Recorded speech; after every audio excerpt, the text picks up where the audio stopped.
What's the story, Morning Glory? What is the word, Hummingbird? Thank you so much for clicking on my channel and for joining me for this review of Married at First Sight, Season 16, Episode 21, The Final Decision. So this episode starts where last week's episode ended, and that's where Shaq was about to give his decision on decision day. Kirsten had already said that she wanted to stay in the marriage, and we were about to hear what Shaq said. So, surprise, surprise, Shaq said he did not want to stay in the marriage. And he said that he was always feeling alone. He said that he felt like he was not supported. Shaq felt like Kristen never thought anything was good enough. Kirsten says that she gave him chance after chance to show up in the marriage. So she blames him for not really showing up in the marriage. But the reason why, in my opinion, he wasn't showing up in the marriage was because he was struggling trying to get closer to her, trying to connect with her, because in the very beginning, she wasn't attracted to him.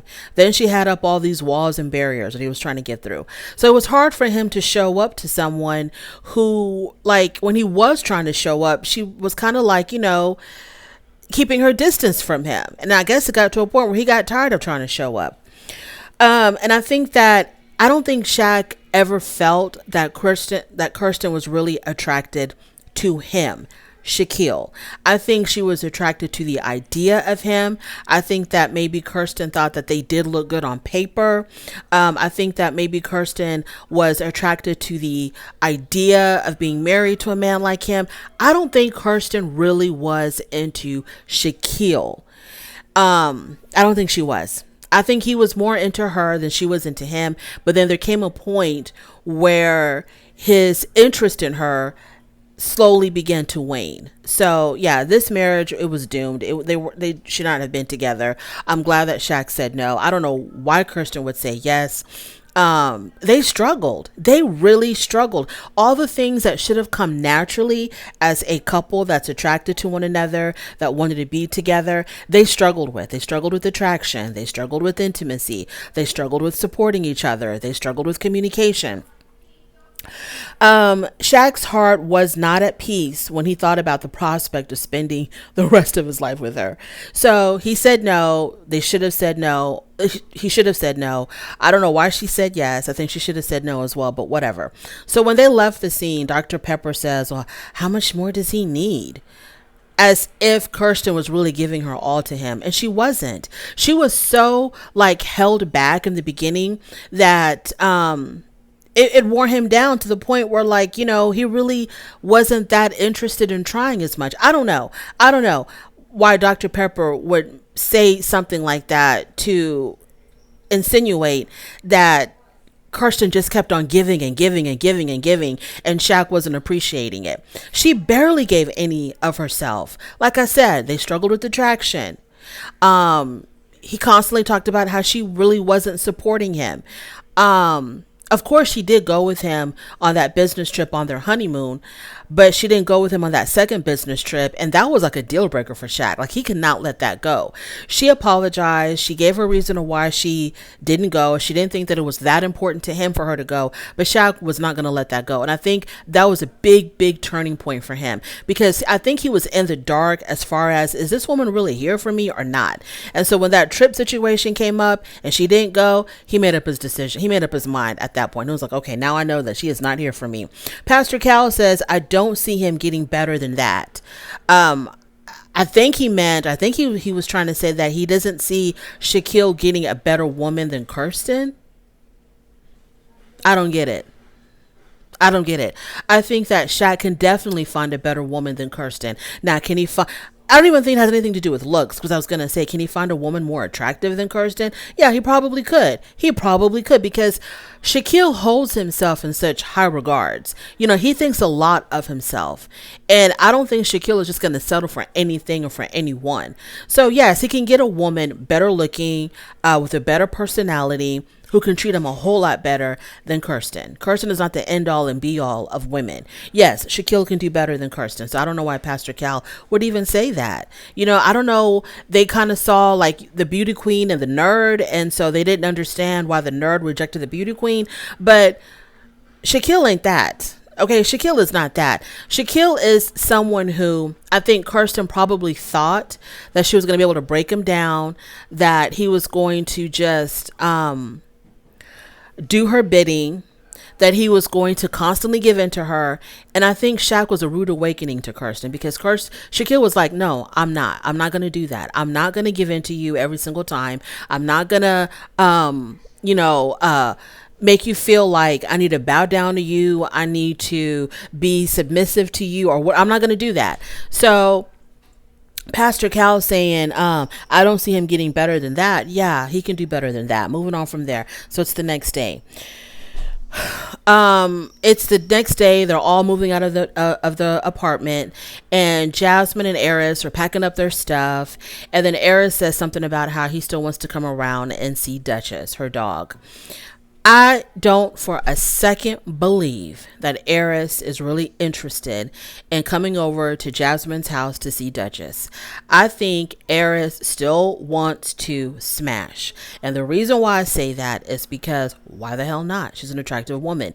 The reason why he didn't do that during their marriage, I think, is because he did not want Jasmine to use that against him and make him look like an absolute jerk on television.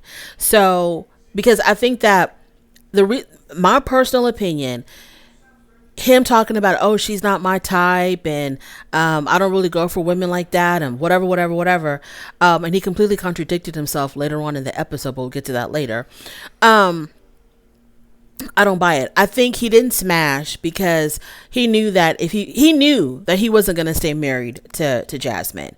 He knew it. He knew that he could not be the type of husband that Jasmine wanted or expected, because Jasmine was smitten by him. Jasmine, I think in the beginning, she really, really liked Eris, and he felt like if they would have slept together, and his heart really wasn't in it, but if they would have slept together, and then he wasn't gonna be the husband that she deserved, she was going to use that against him and be like, oh, I can't believe that you slept with me, but you don't want to be with me. I can't believe that you slept with me, but you're treating me like this. And he didn't want to hear it. He probably has heard that his whole entire life from women, and he didn't want to hear it. So I think that's the reason why he resisted temptation with Jasmine. It's because he knew that he wasn't going to stay in this marriage. He knew that he wasn't going to pick her at the end. So he didn't want to just go through all of that stuff of having to explain himself, of why he did what he did, and all. He didn't want to go through any of that. That's my personal opinion. So him talking about, I still want to come around and see Duchess. No, he wants to know if he can come around and still, and then now they're not going to be married anymore. That pressure won't be there anymore. And like, he thinks that now they have an understanding that they're just friends. They'll never be back together again. So he feels like, well, now we can have fun and play. Moving on to Gina and Clint. Gina says she's going to allow Clint to dog sit Hank, and they're going to go back to being neighbors because they live in the same building in real life. I don't think Clint should, as much, and I know as painful as it's going to be for Clint, I don't think he should go around to see Hank anymore. I think he should cut Gina loose. I think if he sees her in the elevator, he should, wait for the next one. I think if he sees her walking down the hall, he should turn and run the other way. I think he needs to cut all ties. I really think he needs to move out of that building, and so that he doesn't have to worry about running into her. I think Clint should put this whole Gina situation so far behind him that he's going to forget who she was, because I don't think that she doesn't deserve anything from Clint. Okay, she doesn't deserve anything from Clint. She doesn't deserve Clint dog sitting for her. I understand that Clint and Hank have a special bond. It's really obvious that they're very fond of one another, but he's going to have to sacrifice that because he needs to get this woman completely 100% out of his life. Moving on to Shaquille and Kirsten. So Kirsten moved out before Shaquille moved out, so we didn't get to see them, do the whole move out together because she was like out of there. I'm pretty sure she felt a little bit embarrassed. She doesn't want to have to face him, doesn't want to have to talk to him after he rejected her. So yeah, she left before he could even move out. And when she left, when she did her final walkout, she gave the apartment the double middle fingers, and I was like, tell us how you really feel, Kirsten. McKinley, he's out. Okay, McKinley is a skank. He's an absolute skank. I don't like McKinley. I liked him in the beginning. I thought he got a raw deal with Dominique. I felt like Dominique was way too immature for him. Probably too immature for this whole process. But I I don't like him anymore. I don't like it. I don't like the fact that he snuck into Gina's DMs. I don't like it while she was still married to Clint. I think that's some skankish behavior. He's a very low quality man to me. So he's up there looking at this house and he knows damn well that he can't afford. How are you going to go from somebody's basement to buying a house like this? Well, maybe he can because it was in somebody's basement. He didn't have any financial responsibilities and he saved up his money to be able to afford a house like that. But whatever. This was such a useless scene. It was just an excuse for us to have to look at McKinley because he's going to play an integral part later on. But this scene was so unnecessary. This fake scene of him looking at this house that obviously is not up for sale. Obviously people were still living in it. I know that houses can be staged, and I know that when people are still living in a home that they're selling, it's going to look very, very lived in. But to me, this house, I could still feel the spirits of the owners still living in that house. The aura of the owners was still in that house. So it was just a really fake, trumped up scene for us to have to look at McKinley's face. Moving on from there, Kirsten, she's talking to her friend and they're talking about, Shaquille saying no and all of this and that. And then Kirsten says to her friend, and she said this after he gave his decision. She says, he had the nerve to start crying. And she's like, I don't understand why he started crying. I should have been the one crying. Well, you should feel, a little bit comforted that he was crying after rejecting you, because it shows that it was a difficult decision for him. It shows that, this was not an easy process, that he had feelings for you, and that maybe 99% of him wanted to say yes, but he had to listen to that 1% that had the common sense, and he had to say no. He was crying because it was hard for him to let you go, Kirsten. Like, I don't understand why she was making fun of him because he cried after deciding that he wanted a divorce. So she said she's going to focus on herself and she's going to focus on her work. And her friend was like, yeah, girl, but you deserve a husband. And she says, yeah, I do. I do deserve a husband. Nobody deserves a husband. Okay. A husband is not the prize. The prize is happiness and peace within yourself and a stress-free life. That's what you deserve. That's what everybody deserves.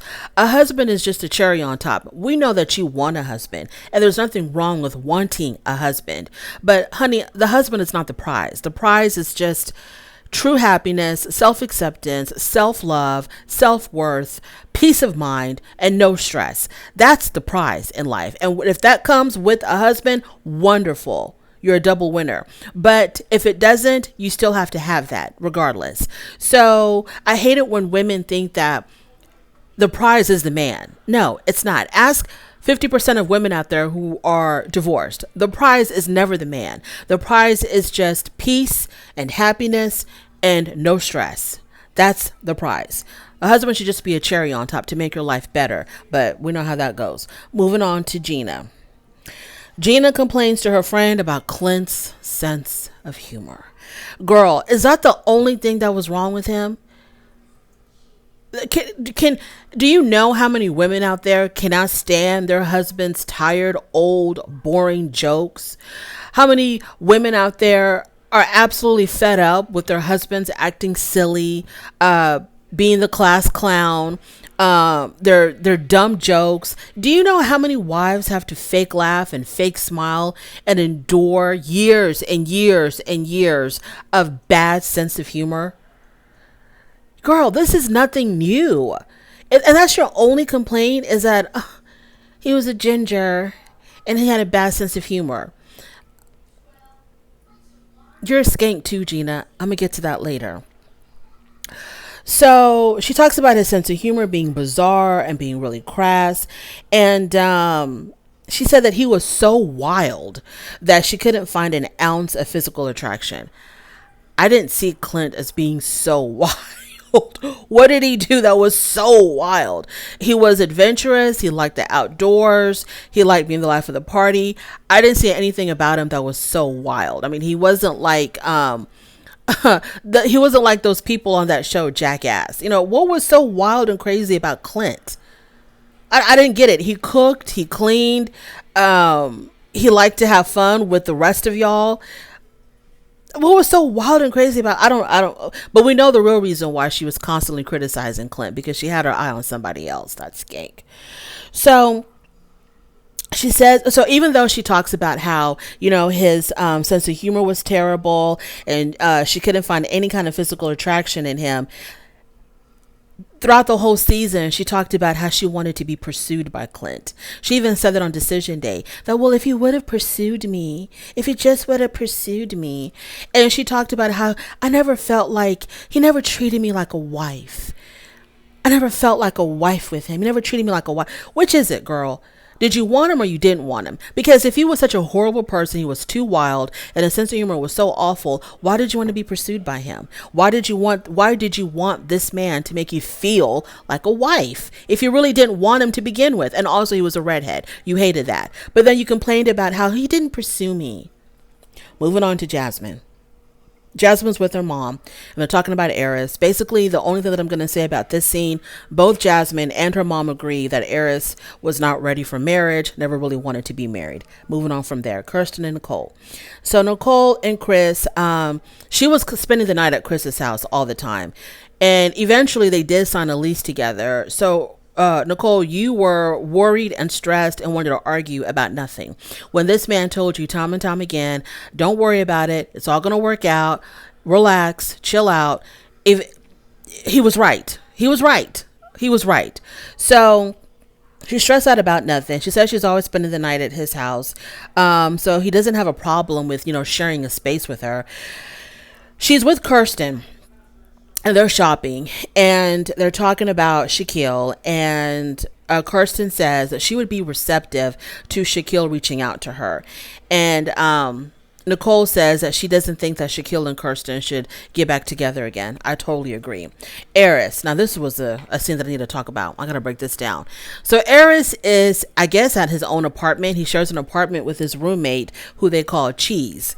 So, of course, we're talking about the process and blah, blah, blah, blah. Whatever Eris is ready to hit the streets. The streets have been calling. The streets have kept his spot nice and warm for him. Okay, the streets have not forgotten Eris, and he cannot wait to get back out there, back to womanizing and bed hopping and all that stuff that he was doing before he got on this show. So he's having this conversation with his roommate Cheese, and Cheese's girlfriend is there. And so she comes out of the back room, and she was looking really cute and everything, but I don't know. I kind of felt like her outfit might have been a little bit inappropriate if you're there at your boyfriend's house and his roommate is there, because she had on like a two-piece, right? She had on, it was like I don't know if it was pajamas or loungewear or what it was, but it was pants and like a bralette. And she did have like a coverall, right? But you could see her stomach, and she's very top heavy.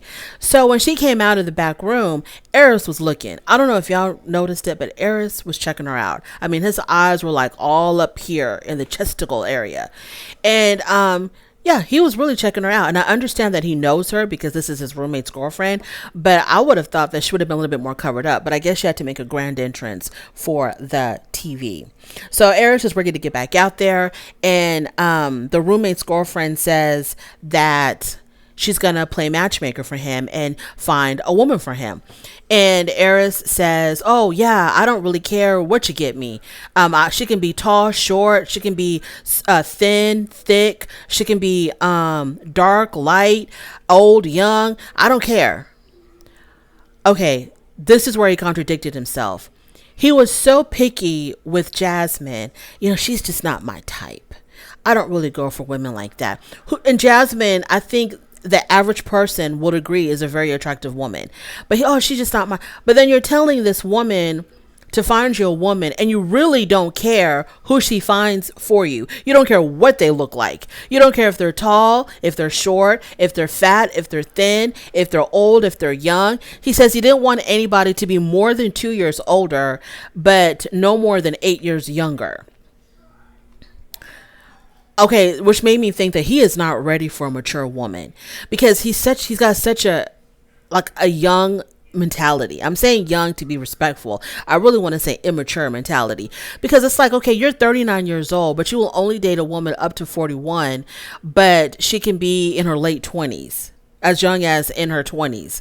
That's fine with you, because 10 years younger would be 29. Okay, so late 20s, early 30s, but he doesn't want them too much older. Okay, that's fine. But as far as like the physicality, it really didn't matter to you. But then you were so You were so like critical of Jasmine, and I'm not attracted to her. She's just not my type. What is your type? If that was not your type, but you said you like them tall and short, fat or thin, dark or light, so she didn't fall into any of that. Like, what's going on here? I mean, she wasn't an ox, she was a human being. Like, what was it about her that you found so like, oh, I'm just not attracted to her? I'm still curious. Moving on. Shaquille says that he wants to remain friends with Kirsten. He was telling his friends that maybe they just needed some time apart to kind of look at things from a different perspective. And it seems like he was still holding the door open for possible reconciliation in the future. Nicole and Chris, they signed their lease together. They talked about finances, and so Nicole suggested, well, what if we have like a third account where we put our money in that's going to be paying the bill, so all the bills would be paid from that account. And Chris was like, no, I don't think so. I'm going to pay for everything and you just pay me back. And so Nicole had to let go of control, and she had to be like, okay, I'm going to let him do it. I'm going to let him do it the way he wants to do it. He's going to find out that that's a very cumbersome way of dealing with things, but I'm going to let him find out on his own, which I feel like that is a little bit cumbersome. Y'all are not, that's like a roommate situation. I pay the light bill, you owe me half. Anyways, moving on. So then all of them get together. Oh, and she is willing to change her last name. She cannot wait to change her last name to his. So everybody gets together. Everybody from McKinley and Dominique, everybody gets together at this restaurant. Nicole, she always has to make her, I'm the head of the table speech. I'm the leader speech. She always has to give some type of a speech in the beginning. And Dominique got a dog. And Max says in his confessional that he did not agree with her getting a dog, and that she would not be a good dog mom because she's gone so much. She works all week, 9 to 5. She likes to travel. She likes to party on the weekends. So when will she have time for her puppy? And puppies need a lot of attention.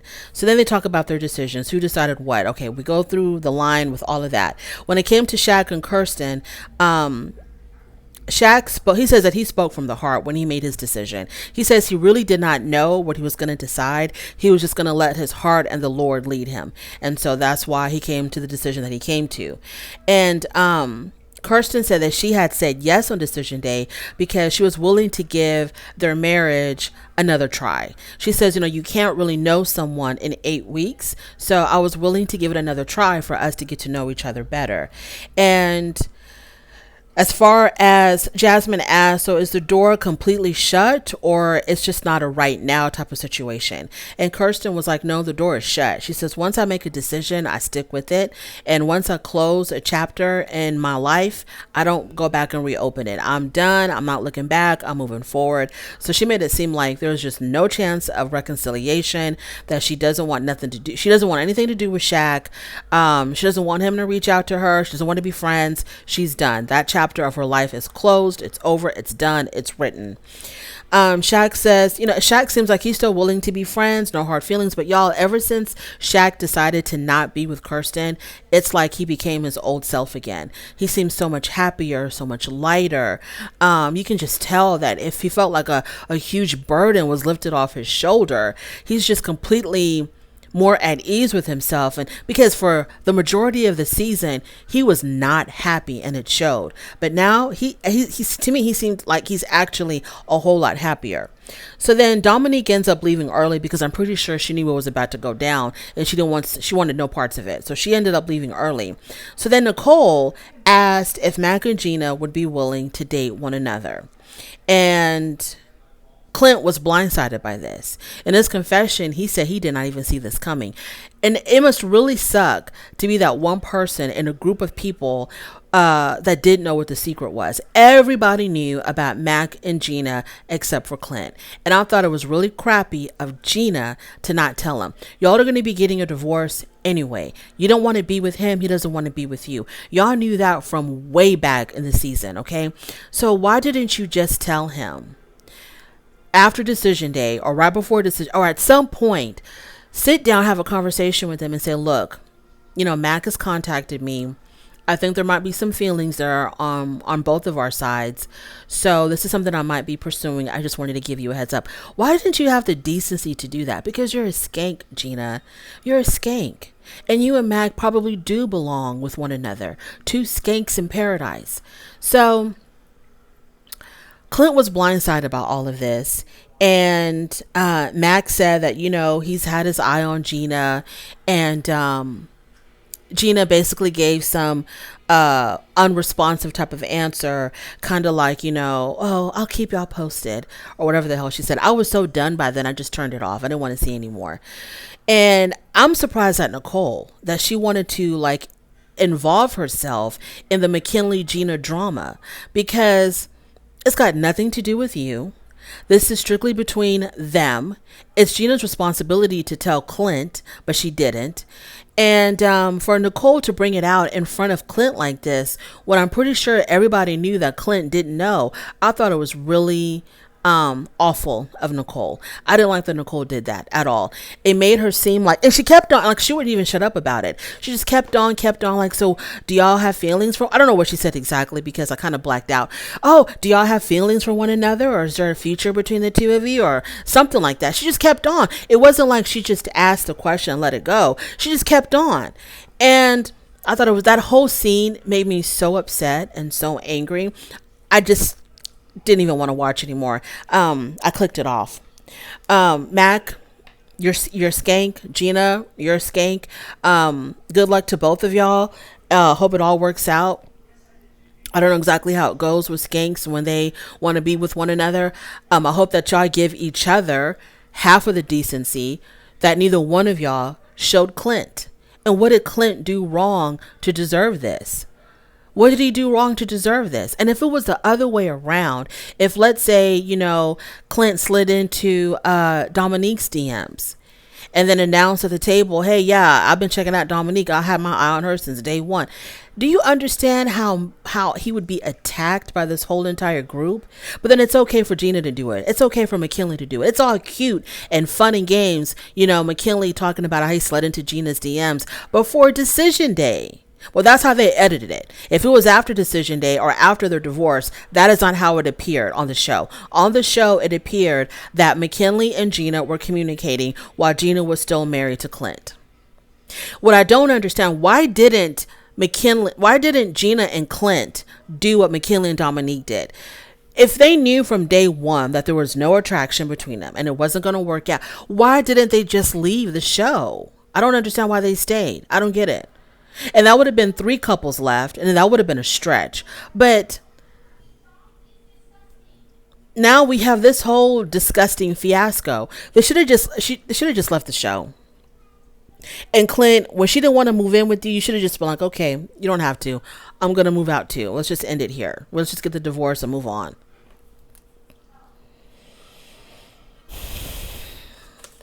That's all I have to say.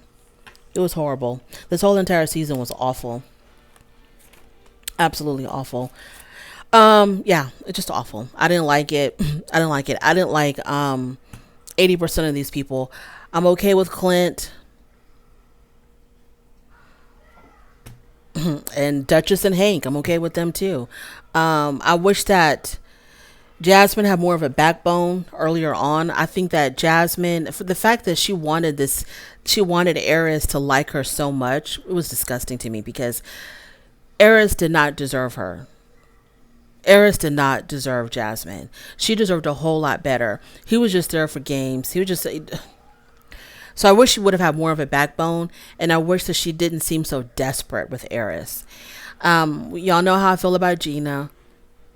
Kirsten, also, I don't like, she really didn't give it her all for the majority of the season, and it wasn't until the last quarter or the last third of the show or whatever, I'm bad at math, when she kind of started showing up a little bit, but it was too late by then. I think that Shaq, he made that trip a bigger deal than it should have been. We understand it hurt your feelings, but the girl apologized. What more did you want her to do? Rewind the time and go on the trip with you? Nicole and Chris,